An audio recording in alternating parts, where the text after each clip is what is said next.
Если пошла война, то закатай рукава.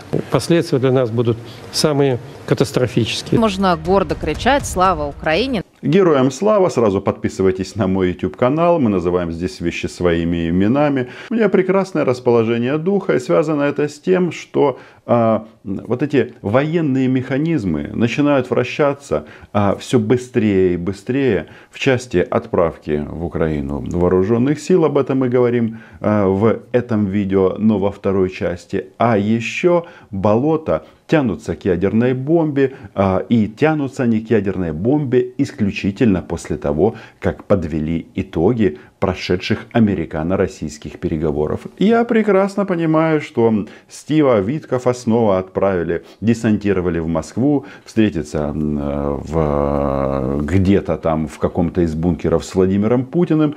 Но что-то мне подсказывает, что, ребята, переговоры, конечно, переговорами, но неньку никто российским нацистам не отдаст. И самое главное, кто не отдаст? Мы сами не отдадим с помощью силы украинского оружия. В том числе украинских хаймарсов, украинских дронов и не только. Значит, промежуточный итог сегодняшнего дня.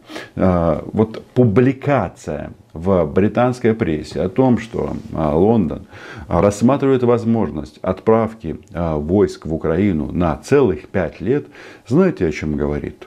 Говорит о том, что умные люди, соответственно, в МИ-6, в МИ-5 и других очень-очень секретных службах пришли к выводу, что в течение 5 лет все случится. То есть хватит этого времени.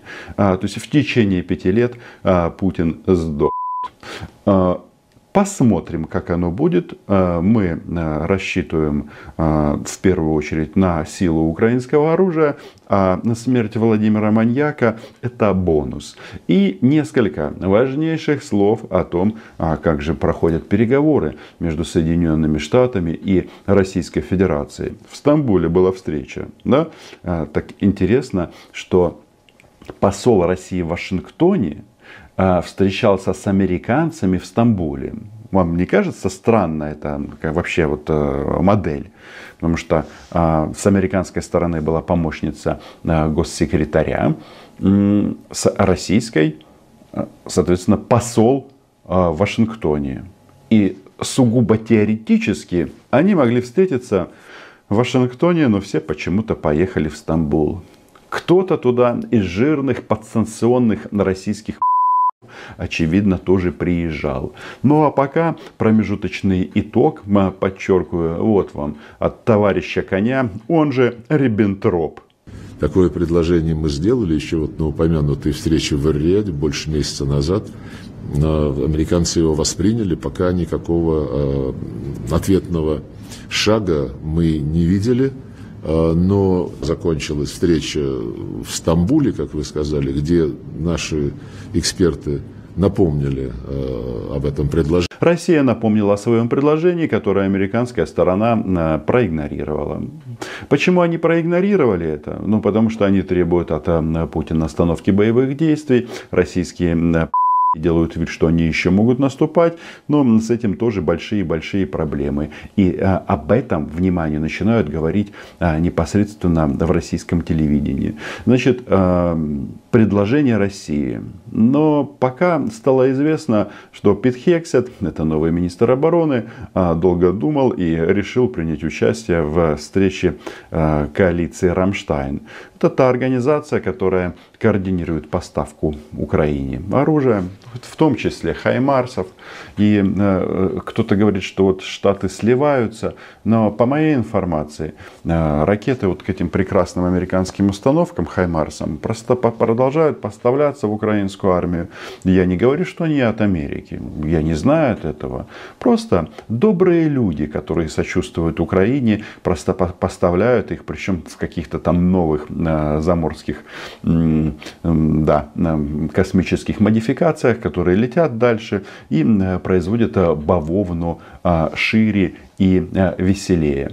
Значит, Лавров делает вид, что вот еще немного, и они договорятся. Украинского кризиса президент Трамп каждый раз подчеркивает свою заинтересованность в этом. комплиментами осыпают просто Дональда Трампа, мол, давай, покажи всем зарубу Соединенные Штаты, Китай. Они думают, что Путин тем временем будет притворяться мертвым и, соответственно, его и Рашку не заметят. Все прекрасно видят, тем более у нас сегодня юбилей. Значит, от первых переговоров в Эр-Рияде украино-американских минуло целый месяц, когда Соединенные Штаты и Украина предложили безусловное прекращение огня. Что сделали россияне? Ничего они не сделали. Месяца мурыжат на американцев. Я думаю, что нашим американским партнерам, даже если Соединенные Штаты будут представлены в Киеве не послом Бриджит, а каким-то другим высоким чиновником, действовать вот по этому предложению от Лаврова. Посоветовал, если они ощущают себя частью русской культуры, проваливать в Россию. Идеальный план, и тут нечего добавить. Единственное, что нужно добавить ускорение. Кто этим занимается? Збройные силы Украины. Напоминаю, что мы проводим большой сбор в интересах 104-й бригады ТРО. Их роты БПЛА собираем им на дроны на оптиковолокне, которых у них не было, но скоро появятся. Соответственно, в описании реквизиты, QR-код на экране, я красивые вышиванки с хаймарсами. Все это для чего? Для того, чтобы добавить этого ускорения. Мы собрали практически 40% от суммы за неполных 2 дня. И я считаю, что это очень-очень прикольный вариант. Всех благодарю, кто поддерживает сборы в интересах вооруженных сил Украины. На моем канале я деньги не собираю. Я рекламирую банки военных, которых я лично знаю. И поэтому поддерживайте сбор, поддерживайте сборы людей, которым вы доверяете, и поддерживайте Збройные силы Украины. А теперь внимание. Начинаем самое интересное в этом видео. Настроение на болотах и молчащий Путин. Просто от боли в сердце по поводу Украины надо понимать, что без радикальных решений по выходу из этого коридора формата войны, в который мы на самом деле закатились, так сказать, в угоду фактически и Европе, и Америке, да, нам не получится решить эту проблему. Или мы действительно находим, так сказать, некий компромисс с американцами и решаем эту проблему, или эта проблема решается радикально другими средствами. Лучшее средство озвучил непосредственно сам Лавров. Чемодан, вокзал, Россия. Оно универсально. Любишь Рашку, живи в Рашке. Тут нет никакого оскорбления, ксенофобии. Тут даже нет русофобии. Это просто правило. Все адепты Российской Федерации фашистской просто должны жить там. Уверен, что вы согласитесь с этим прекрасным, самое главное, логическим посылом. Но что мы тут слышим? Значит, какой формат войны? В этом формате войны мы ничего не можем сделать. Мы должны тут как-то все перевернуть, договориться с Соединенными Штатами. И, внимание, все это сказано в таком контексте, что если вы нас не послушаете, тогда мы потянемся к ядреной бомбе. Не смешите мои хаймарсы, но вот правда. Если вы тянетесь к ядреной бомбе 4-й год подряд, то значит или бомба, или вы а скорее всего и то, и другое. А сам факт того, что они тянутся к бомбе, это не проявление силы Российской Федерации. Это говорит о том, что они нифига не вторая армия мира. Потому что в этом коридоре действительно мы соблазняем, понимаете, надо понять, мы соблазняем европейцев, американцев самим форматом ведения боевых действий, соблазняем и даем им надежду на то, что вот это можно, во-первых, длить бесконечно, а во-вторых, вот в таком формате можно воевать с Россией. И более того, можно даже добиваться каких-то успехов. Ну, смотрите, абсолютно согласен. Введение вторичных санкций по отношению к странам, покупающим у России, война с нашим теневым флотом, де-факто это объявление войны. государств. Главный в мировых новостях Дональд Трамп. А у этих ребят грустные лица. Почему? Потому что они не видят возможности не просто победить российской армией Украину, но вообще не видят перспектив. Говорят, что можно с Рашкой воевать. Ну, я считаю, что можно и нужно, и делать это нужно на российской территории. Опыт у нас уже есть, и по большому-то счету, просто это логичней стрелять в россиян на российской территории, не ждать, когда они зайдут на территорию твоего государства.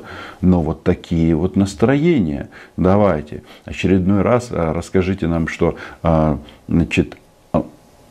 это объявление войны России. Но сам же он неоднократно заявлял, что не воюют с НАТО. И это тренда Маргарита Симонян и все остальные. Когда им обломали рога и ихнюю спесь под Киевом, они сказали, что пришло на помощь НАТО. Ну, раз оно пришло, раз вы тут про Висбаден рассказываете, там еще вот эта куча этих слов о том, что вот мы как сейчас бахнем по Европе, у нас теперь есть право и возможности. Я с своей стороны думаю, вы даже по Украине бахнуть везде не можете. А если вы бахнете по Европе, на вас будут бомбить на 2000 европейских самолетов. Может быть, действительно попробуйте? Мало это, если говорить серьезно, то похищение у нас 300 миллиардов наших денег, это уже было объявление войны. Поэтому должен сказать, мы не чувствуем никаких сдерживающих факторов. Исходя из этого, мы воспринимаем, соответственно, американские объекты, находящиеся в Европе, как законные военные цели, тем более, что с них шло управление украинскими войсками, часть территории Германии. Мы воспринимаем базы в Польше, где находятся там F-16, через которые идет поставка, как законные военные цели. Мы воспринимаем американские и натовские самолеты-разведчики и спутниковую группировку как законные военные цели и не считаем себя обязанными ограничиться от применения любых средств поражения, которые есть у нас в арсенале, включая тактическое ядерное оружие. Это уже было 1000 раз, и это никому не интересно. Единственный нюанс и поправка. А то тут виляет жопу перед Дональдом Трампом и перед великим американским народом. Значит, управление войсками и вся вот эта инфраструктура советников, которые тусуются в Висбадене, в Германии, в том числе с участием американских военнослужащих, никто их не отменял, никого домой не отправили. Ну, так, к слову. А то вот это управляли. Что ж ты говоришь в прошлом времени? Для вас еще ничего не закончилось. И самое главное, внимание, тут это же не то, что голос разума. Среди не может быть разума. Но какие тезисы-то звучат странно прикольненькие по поводу перспектив российской армии. Ну и нам все-таки, глядя на их усилия, опять-таки, больше дивизий хороших и разных, что касается лично нас. Поэтому мы не должны отстать в этой технологичной гонке. Я крайне с неприязнью отношусь к слову асимметричные ответы или там какие-то непрямые действия. Ну, не бывает никаких кривых действий в отношении передовых технологий. Вы или ими располагаете, или их у вас нет. Ну, вот моя такая точка зрения. Специальная военная операция показала, что без каких-либо резервов, запасов, ведение вооруженной борьбы крайне проблематично. И списывать мобилизацию, как многие поспешили уже у нас в предыдущие года, еще явно преждевременно. Ну и опять-таки все. Кто-то из вас на этих выходных обязательно будет играть в слова. И если у кого-то будет буква М, конечно же, можно сказать «мама», Москва говорить не надо. Мобилизация. Это интересное слово в российских московских реалиях. Но мобилизация это о чем? Это же о мясных штурмах. Потому что только что мы услышали и еще услышим, что у них нет средств. То есть они не могут с нами воевать таким образом, чтобы достичь военным путем поставленных целей. И это все при том, что на болотах начался интересный процесс. Они стали очень мягкими, как пластилин при комнатной температуре. А что будет, если его вынести на мороз? Он же сломается. Когда мы говорим о том, что значит, Трамп, если прижмут, первое, что он сольет, будет Россия, а не надо быть зайчиками. Не надо быть пушистыми, так сказать, дурачками, как в 90-е годы. И надо напомнить, так сказать, господину Трампу, да, благодаря контактам с Владимиром Путиным, вам, господин Трамп, действительно удалось отодвинуть риск Третьей мировой войны.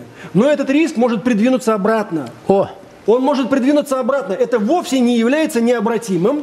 И на самом деле мы должны понимать, что в нашей ситуации, в экономической в том числе, ракетно-ядерное оружие является главным аргументом. Надо понимать, что не используя этот фактор и не актуализируя его как вполне реальный, мы мало чего добьемся. И в отношениях США, если вы, господин Трамп, хотите, значит, выстраивать какую-то новую экономику, выстраивать какие-то новые отношения, вам жизненно необходимы предсказуемые и нормальные, по крайней мере, отношения с Россией. Почему они вдруг снова заговорили об этом? Это же результат переговоров, я вам хочу сказать. Да, очевидно, американцы и Дональд Трамп своими речами, которые, ну, такие вот, они нам не всегда нравятся, но тем не менее, пришел Дональд Трамп, и вот теперь Дональду грозят ядерной бомбой. Мне больше всего понравилась в этом спиче фраза «У нас ничего не получится». Это новый девиз Российской фашистской Федерации. Точная цитата была «Мы мало чего добьемся». Это про Рашу. Рашу 2025. Вы можете сколько угодно рассказывать, что ВВП там Калифорнии больше, чем в России, но на самом деле у России есть ракетно-ядерное оружие и риск ядерной войны. У Калифорнии с ядерным потенциалом? Плохо. В основном, так сказать, там, да. Их можно запускать, конечно, но у них лопаются иначе. килотонн не хватает, да. Вот. И если вы хотите свой проект развивать, как бы, да, следите за мыслью. Если вы хотите Make America Great Again, то без того, чтобы договориться с Путиным о России, у вас ничего не получится. Вот ровно так ставить вопрос.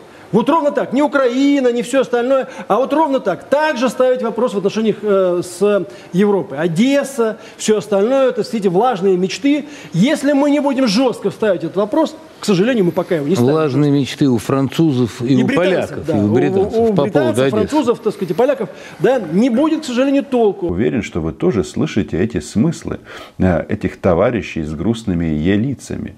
Значит, мы мало чего добьемся, толка не будет. Ну, просто прям итог правления Владимира Путина в прямом эфире. Но тут что еще прозвучало? Что-то не про Одессу вспомнили. Ничего себе. А эта тема, она становится все более и более актуальной. И, внимание, Кремль дал команду, значит, готовить российское население к высадке европейского десанта в Украине. Я тоже читаю западную прессу и смотрю, что у них там есть масса противоречий, они ведут переговоры, и это для Европы нормальный процесс. Ну, давайте-ка вспомним, если кто-то подзабыл, какая кухня принятия решений там. Вот в новостях иногда читаешь, там венгры что-то там заблокировали. Когда они разблокировали, никто даже не обращает на это внимания. И когда ты просто так вот бегло смотришь новости, там вот все время какие-то в Европе проблемы с принятием решений. Но когда решения принимаются, то все почему-то приняли, да и приняли. Нету вот этого эмоционального фона, сложности принятого решения. Вы сейчас поймете, что я имею в виду. Потому что из Кремля 100% пришла методичка на все фашистские радиоточки готовить население к тому, что солдаты НАТО в Украине это нормально. Вроде бы Путин хотел чего-то другого, причем этот тезис они проговаривают фактически каждый день. Каждый день. А каждый день, соответственно, приближает Путина к смерти. Мы, Англия и Франция, будем вводить на Украину войска. И для этого будем формировать коалицию желающих. Надо сказать, что русскоязычные, но антироссийские каналы нас всегда упрекают, что вот слово «желающий» недостаточно правильный перевод «виллинг». Это не просто «желающий», это как-то очень сильно «желающий». Поэтому я предлагаю называть это коалиция вожделеющих. Я бы называл это коалиция воли. Но вот этот вот товарищ, между прочим, депутат Госдумы от «Единой России», он тут пытается само решение как-то оформить такими словами, что, ну, чтобы нам как-то обидно было. То есть они на форму обращают внимание, а не на суть. То есть то, что будут введены европейские войска, их уже не сильно заботит. Их заботит, как это подать для российского населения, чтобы они это схавали. Это вот из области, когда у Мудозвона спросили: «Эй, Мудозвон, а где арматы?» А он там начал рассказывать что-то о украинском желто-голубом и оскорблять, соответственно, его зрительницу, которая об этом написала. Просто задала вопрос, где арматы. Но сколько бы Владимир Рудольфович не думал о вот этом предмете, о котором я уже помянул, армат как не было, так и не будет. И это точно такая же история. Коалиция вожделеющих, прекрасно. Но это же о чем? Это о вводе европейских армий на территорию Украины. Да, еще раз подчеркну, там есть масса нюансов в части того, что многие страны хотят получить гарантию безопасности для европейских войск от Соединенных Штатов. При Трампе добиться этого будет очень сложно, хотя сама постановка вопроса немножко смешная. Значит, европейские армии хотят гарантии безопасности. Ну, ребята, вы же сами армии. Ну, не будем тут иронизировать, просто у всех свои национальные интересы. И, как ни странно, они полностью совпадают сейчас с Украиной. Как минимум 15 государств на сегодняшний день заявили, что готовы принимать участие в то, что называется boots on the ground. Там еще и вода, и, соответственно, воздух. Итак, значит, коалиция вожделеющих, 35 тысяч одних курьеров, конференция в Лондоне, конференция в Париже. Макрон говорит, что откроет свой маленький, но ядерный зонтик над всеми вожделеющими. Говорит, начальники генеральных штабов едут в Киев, чтобы посмотреть на месте рекогносцировку. Так, сюда будут входить войска, сюда, там то, сё, 5-е, 10-е. Что началось в украинских пабликах? Микола, продержись еще 2 недели, тебя Франсуа в окопе сменит, там, и так далее и тому подобное. Вдруг выясняется, что да нет, собственно, вожделеющие обязательно введут свои войска, но после того, как будет заключен мирный договор. Никто никогда не говорил об участии европейских армий непосредственно в боевых действиях. Речь идет о том, что они будут гарантами независимости и безопасности. Идея такая, что там, где будут стоять европейские армии, туда не будут прилетать российские ракеты. Таким образом будет зафиксировано, что Украина — это часть европейского сообщества. Может быть, это не формализовано в части вступления в ЕС и в НАТО, по крайней мере сегодня, но будущее именно такое. И, внимание, значит, тут всякие такие подковырки, насмешки и издевки, но сам факт ввода войск тут уже воспринимается как данность. Айда Путин, айда Ело. То есть англо-американская конница придет на помощь, но когда все закончится. Причем, если кто-то подумал, что они там встанут на линии разделения между Россией и Украиной, то нет, конечно, нет. Высаживаться они будут в своем излюбленном месте, где обычно Антанта и высаживается, в Одессе, где, как я полагаю, немедленно закроют своими телами стратегически значимые объекты. Логика войны подсказывает, что у этой сухопутной компоненты должны быть свои силы прикрытия, комплексы ПВО, ну и, соответственно, самолеты, которые будут помогать им прекрасно себя чувствовать на территории Украины.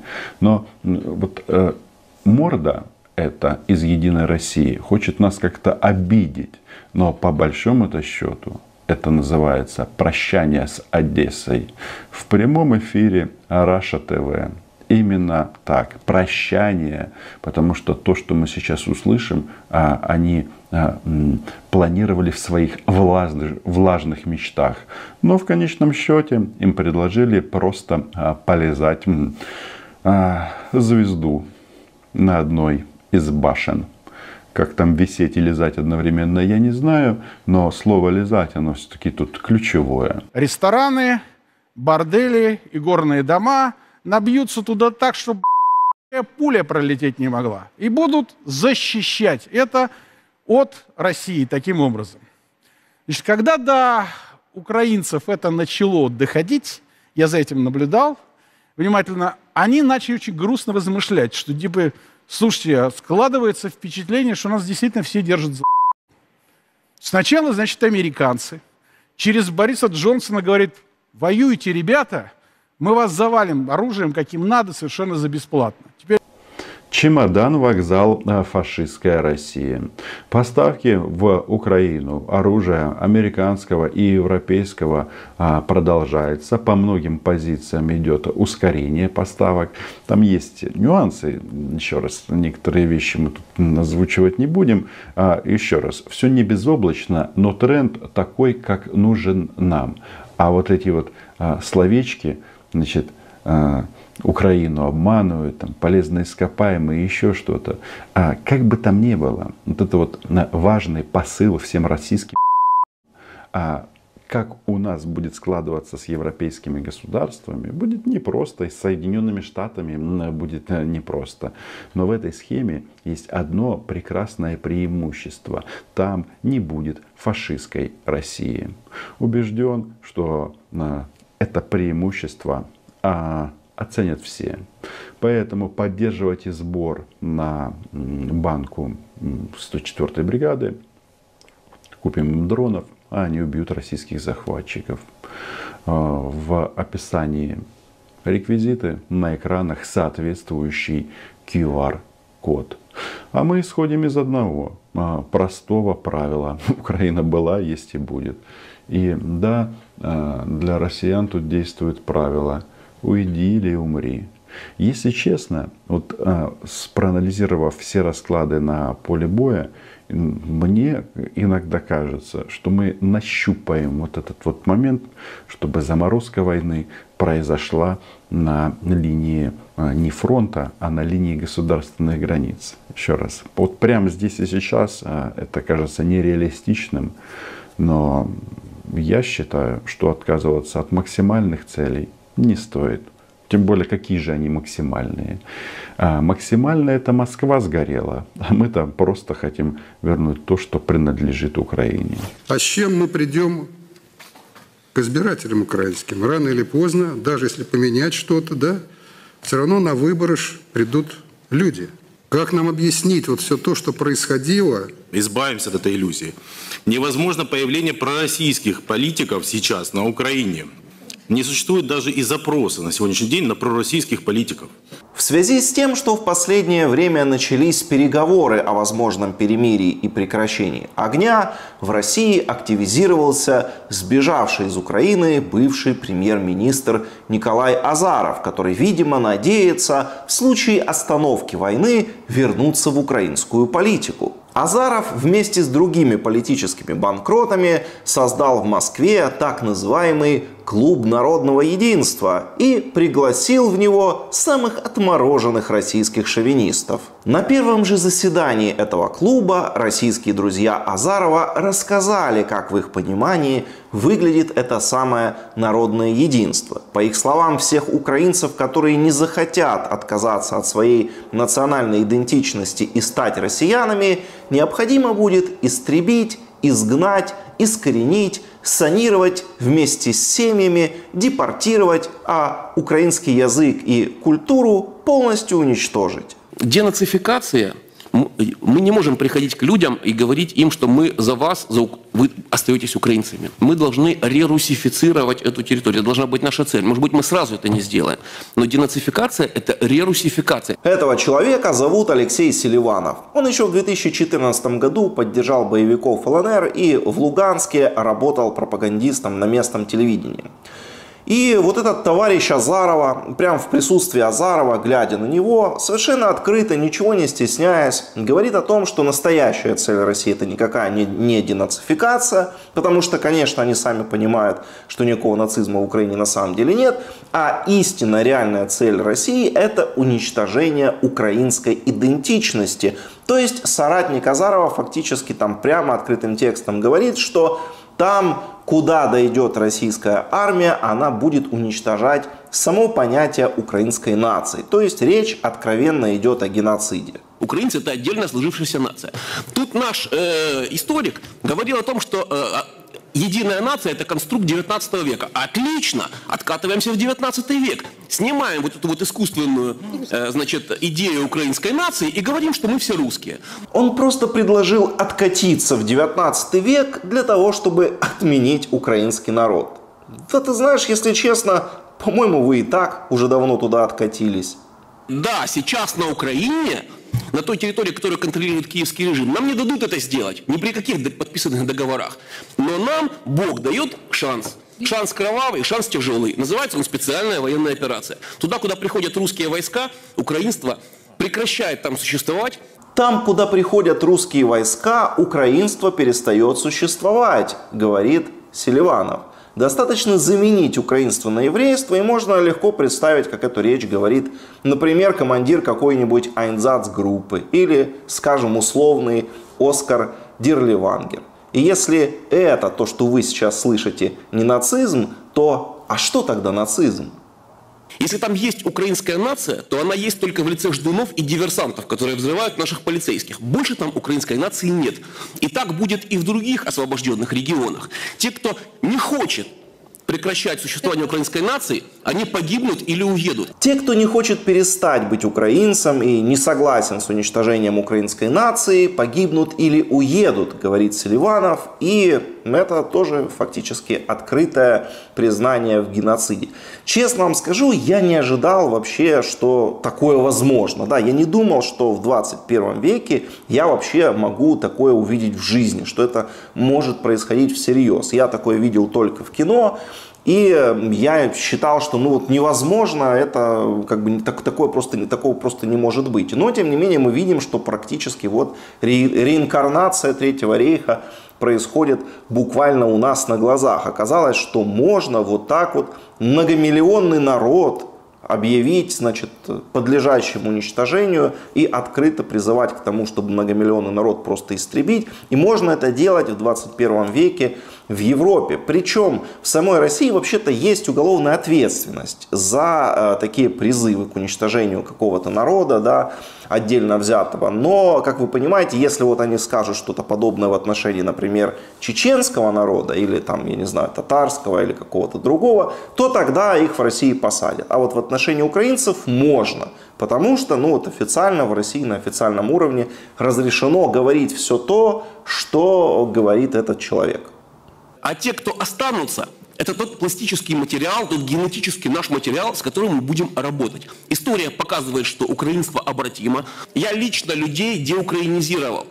Самый младший участник отряда в Славянске, Андрей Савельев, автор книги «Война в 16 из кадетов и диверсант», это мой воспитанник, киевлянин. Я ему давал правильные книги. Он перестал быть украинским школьником и стал русским солдатом. Приходим на бывшую Украину и занимаемся деукраинизацией и русификацией. Вот такие друзья у Николая Азарова. А это фрагмент выступления уже другого участника Клуба народного единства, известного российского военного эксперта Константина Сивкова, который часто появляется на эфирах у Соловьева и Скобеевой. Добрый Сивков заявил, что всех проукраински настроенных жителей Украины необходимо будет санировать вместе с семьями и детьми. Когда мы говорим о денацификации, мы должны понимать, что там есть как минимум 3 группы населения. Первая группа населения – идейные нацисты. С этими нацистами бесполезно денацифицировать. От них надо санировать территорию Украины вместе с потомками и семьями. Классный клуб народного единства. Такое впечатление, что его участники соревновались перед Азаровым, кто из них больше людоед и кто больше ненавидит народ Украины. Но, как вы видите, они достаточно откровенно говорят о том, что денацификация для них это просто предлог, просто вот какое-то слово, а реальная их цель это на самом деле действительно геноцид, вот буквально уничтожение целого народа. Причем они даже не скрывают, что они собираются там санировать, как они выражаются, людей, да, даже не за какие-то там конкретные преступления, вот кто-то виновен, а прям вот брать целыми семьями, да, вот они выберут какую-то треть населения, которая им не угодно, как они говорят, да, поделили на 3 категории, и прям целыми семьями, значит, санировать, да, как они выражаются, то есть вам достаточно быть просто родственником какого-то человека, которого они объявят нацистом, чтобы вас, соответственно, тоже санировали. Впрочем, некоторые другие участники заседания с грустью признавали, что все-таки реализовать такие масштабные планы по уничтожению украинского народа не получится. И не потому, что это там аморально или неправильно, нет, что вы, ни в коем случае, а просто потому, что Россия не сможет всю Украину захватить. Соглашение записать можно, конечно, на бумаге все. Все туда можно записать красиво и хорошо, но в реальности провести вот денацификацию этого общества мы не сможем за теми пределами, где не находится русский солдат, русская армия. То есть вот у нас эта проблема с вами останется. Какая жалость! Так хотелось полностью уничтожить украинскую идентичность, а не получится. Мы реально не сможем влиять ни на учебники истории, ни на информационную политику, вряд ли будут возвращены позиции Русской Православной Церкви, ну хотя бы даже в виде Украинской Православной Церкви Московского Патриархата. То есть даже языковую политику мы тоже вряд ли сможем контролировать. На фоне этих российских шовинистов более-менее вменяемым оказался даже известный российский сталинист Спицын, который заявил, что украинская нация существует и России придется с этим смириться. Отрицать существование украинской нации – это заранее обрекать на провал всю нашу идею. Заранее. Если вы придете и скажете украинцу, что он не украинец, а русский, он вас пошлет. Это так же, как и мне. Придут и скажут, а ты не русский, ты украинец. Что я сделаю с таким человеком?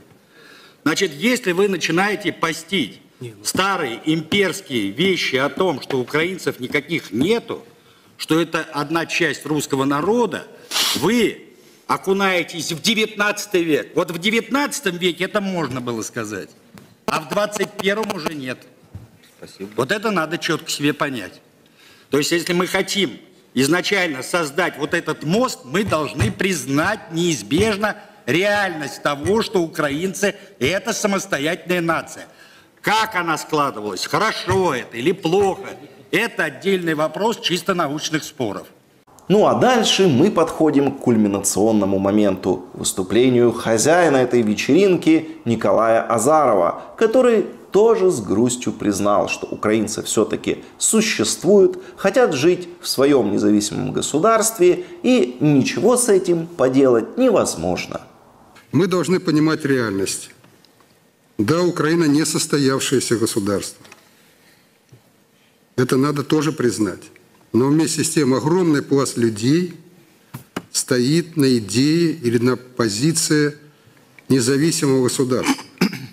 Я это прочувствовал. Я русский человек, но я это прочувствовал. Дальше самый смешной момент. Азаров заявил, что у пророссийских политиков нет вообще никаких шансов победить на выборах в Украине, даже если они будут заниматься фальсификациями, потому что их поддержка равна нулю. А с чем мы придем к избирателям украинским? Рано или поздно, даже если поменять что-то, да, все равно на выборы придут люди. Даже если все подтасовать, вот тут Спиридон знает, как у нас выборы проходят. Есть он, Спиридон? Я здесь. Ты здесь. Да и не только Спиридон. Все мы знаем, как у вас выборы проходили. Ну, можно подтасовать 5%, но подтасовать 50% невозможно. Да, печаль. Сам Азаров признал, что их ненавидят в Украине настолько, что к власти не помогут прийти никакие фальсификации. То есть мы должны ориентироваться на то, чтобы 50% людей поддержали нашу повестку дня. И вот здесь нам надо найти ответы на очень трудные вопросы. Например, вы забрали у нас территории. Вы собираетесь нам их отдавать или нет? А мы в ответ задаем вопрос, а зачем вам их отдавать для того, чтобы там поубивали людей всех? Как вы вели себя 8 лет с Донбассом? Вы уничтожали Донбасс. Так для чего вы собираетесь его снова забирать? Скажите, пожалуйста. Он разве ваш? Тут Азаров поясняет, как пророссийский политик должен объяснять украинцам оккупацию их территорий России. Говорит, ну, вы ж 8 лет уничтожали Донбасс, значит, он вам не нужен. Да, серьезно? А покажи тогда хоть один город на Донбассе, который Украина за 8 лет уничтожила. Ну, если она 8 лет уничтожала Донбасс, ну, должен же быть, да, хоть один город, который Украина просто вот разнесла и сравняла с землей до 2022 года. А нет такого города. Но зато я тебя посоветую поехать на Донбасс и посмотреть, что стало с его городами после того, как Россия пришла их защищать. Проедься, посмотри на Марьинку, Угледар, Авдеевку, Торецк, Бахмут, Солидар. Вот это называется уничтожать. И это именно то, что с этими городами делала Россия. Ну а что касается Херсонской и Запорожской области, там вообще интересно, потому что, ну, по логике Азарова, получается, что Украина их никогда не уничтожала, но Украина-то не воевала с Херсонской и Запорожской областью, а наоборот, это Херсонской и Запорожской области в составе Украины уничтожали Донбасс. Ну, это по их безумной вот этой шизофренической логике. И тогда как с этим быть? Ну, типа что? Так все-таки вернете Запорожскую и Херсонскую область? Или как ты будешь объяснять их оккупацию? Таких вопросов будет очень много. Мне вот спросите, а как ответить? Я не знаю. Вот сейчас.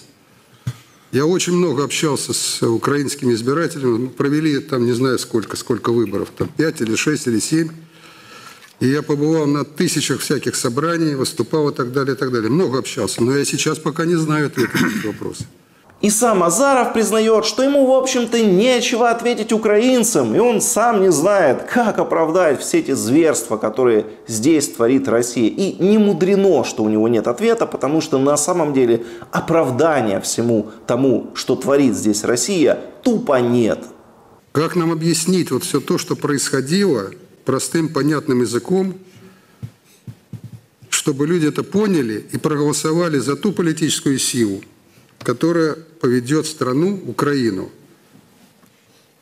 на путь нормального развития. Он не понимает, как объяснить все то, что происходило, простым, нормальным языком.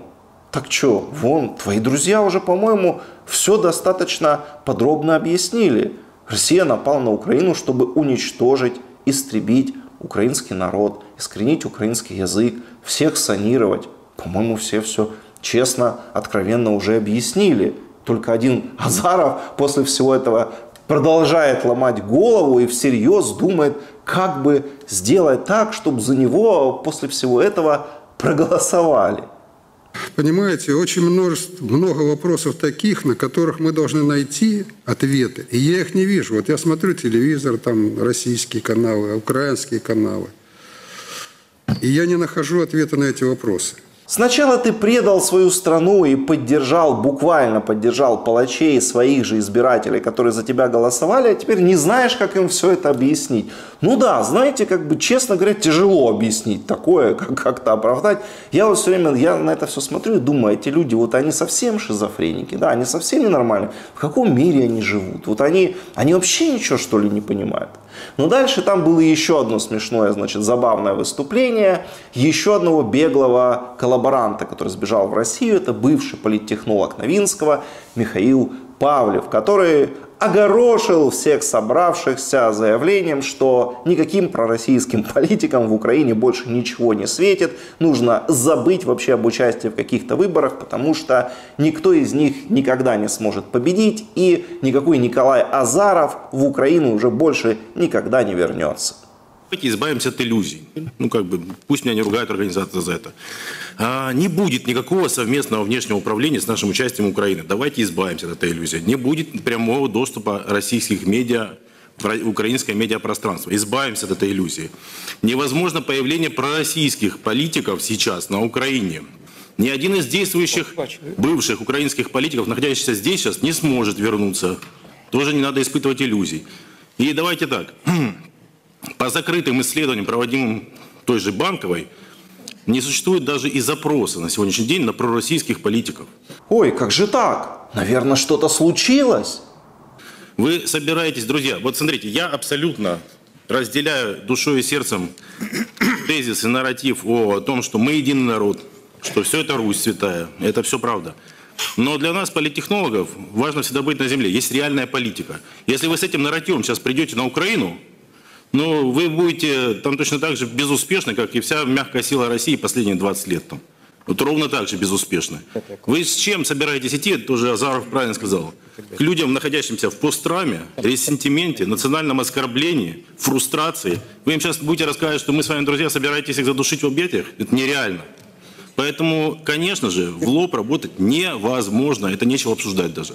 Работать, естественно, через обходные маневры, через диаспору украинскую, это треть народа сейчас. В общем, один какой-то, отдаленно вменяемый человек, возможно, потому что он реально жил в Украине до 2022 года и только вот в последние годы уже сбежал, предложил какой-то более-менее вменяемый вариант, предложил работать с помощью мягкой силы, предложил хоть что-то не людоедское и разумное, да только поздно уже, как говорится, вы, ребят, не с того начали, это раньше нужно было думать, а теперь все, Украина действительно потеряна навсегда после всего, что вы сделали. И в связи с вот этим, то, что мы увидели, с вот этими всеми приключениями, Николая Азарова, мне хочется сказать только одно напоследок. Да? Вот часто еще до сих пор можно услышать какие-то, в том числе, заявления от российских пропагандистов, что вот, мол, украинцы, зачем вы выходили на Майдан, нужно было не выходить, зачем был нужен тот Майдан, это вот с него все началось,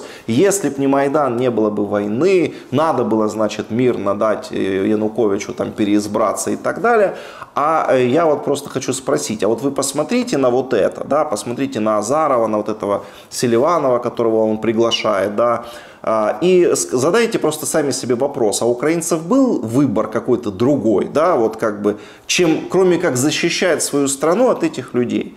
Ведь на самом деле, посмотрите, да, Азаров, он же притворялся каким-то украинским политиком, он рассказывал, что он за народ, что он за Украину, а в реальности это человек был, который, прям фанатично, просто запредельно ненавидел народ, в общем-то, у которого он был премьер-министром, ненавидел страну, в которой он находился. Он всем буквально желал зла, смерти, то есть буквально желал уничтожения, изничтожения всего вокруг, культуры, языка, который его окружал. И вот украинцы могли вообще терпеть таких людей у власти. Да? Азаров фактически был гауляйтером, он был представителем какой-то российской оккупационной администрации. И, в общем-то, если в 2013 году эта российская администрация во главе с Азаровым контролировала всю Украину, то в 2014 под ее контролем остались только Крым и Донбасс. То есть с этой точки зрения Майдан, в общем-то, был совершенно правильным, логичным шагом, который привел к освобождению большей части территории Украины от таких нелюдей, откровенных нелюдей, которые свою же страну всегда ненавидели и желали ей зла. И то, что сделали украинцы на Майдане, это был просто акт самозащиты и самообороны. Самообороны от таких Азаровых и этих людоедов, которые вместе с ним сегодня сидят и раздумывают, размышляют о том, как бы им полностью уничтожить украинцев. Обязательно поделитесь этим видео. Я хочу, чтобы как можно больше людей все это увидело, что говорят в России про Украину, какие речи там звучат. Все, думаю, люди разумные, и каждый может сам сравнить это с тем, что говорили лидеры Третьего рейха, и понять, что это ничем вообще не отличается. Нынешний российский режим и то, что было в Германии в 30-х годах при Гитлере.